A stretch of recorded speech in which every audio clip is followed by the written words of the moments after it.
Hello and welcome. I'm Arumba. Thank you so much for joining me. This is going to be a mini tutorial on how the education system works in Crusader Kings 2. I've selected King Harold as our character so that we can zoom into the game here and take a look at some of the stats and traits that are in the game. So let's take a look at education. Now every single character in the game is going to have an education. The education trait will always be the trait that's furthest to the left of your listed traits. It will always be in this position. There are 5 different education trees or types of education that you can have.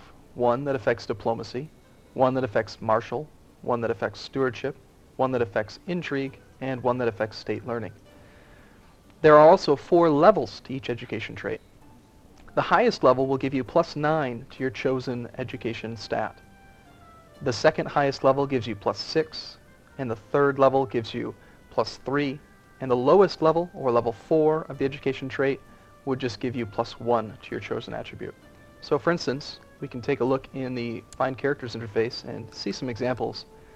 If I sort by diplomacy, we're going to naturally see some great eminences at the top. These are characters who have the highest level of education in the diplomacy area, giving them +9 to diplomacy, making them excellent chancellors. And a little bit lower down, we can also see here a charismatic negotiator. This is the second highest level, giving +6. Further lower, we could see the underhanded rogue. This is the third level, giving you +3, and so on. Now, the way that you get an education is going to be something that you learn from your guardian when your character is a child. When you turn 16, you have a very high chance of taking on the education trait that your guardian has.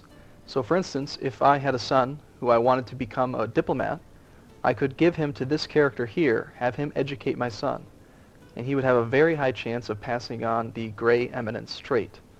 Now, unfortunately, it's not 100%. In fact, he could give a lower level of gray eminence. I could end up getting, say, charismatic negotiator, or the underhanded rogue, or even the lowest level, naive appeaser.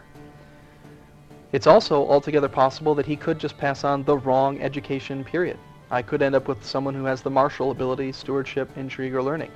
That is a very low chance, but it can happen. I think Paradox did that just to make our games stay a little bit more interesting. Never really goes exactly how you'd expect. Now, some of these education traits can be improved over the course of your lifetime. Martial is the most notable. Every time your character's in battle, he has a chance of improving his martial ability up to the maximum rank, which would be Master Tactician. Or excuse me, Brilliant Strategist is the highest level.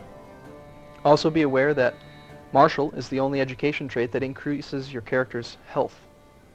Now, the way that you gain base stats is something completely separate from your education, so I'll cover that in another video. But this is basically how the education system works. So if you're trying to get your character to have one attribute in particular, like for instance you want to raise some diplomats, or maybe you'd like some military commanders, just make sure that your kids are being educated by people who have the highest level of the attribute that you'd like. So if you want martial, make sure that you're utilizing the brilliant strategists in your realm. If you want more stewards, make sure you're using the Midas Touched. And don't be surprised if you don't pay careful attention to who's educating your children, if you just end up with a bunch of naive appeasers and characters who have very weak education traits.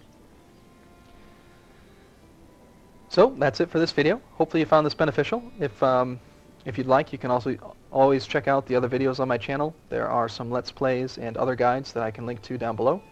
And I wanted to thank you once again for watching, and I hope you found this beneficial. Thanks, and we'll see you next time.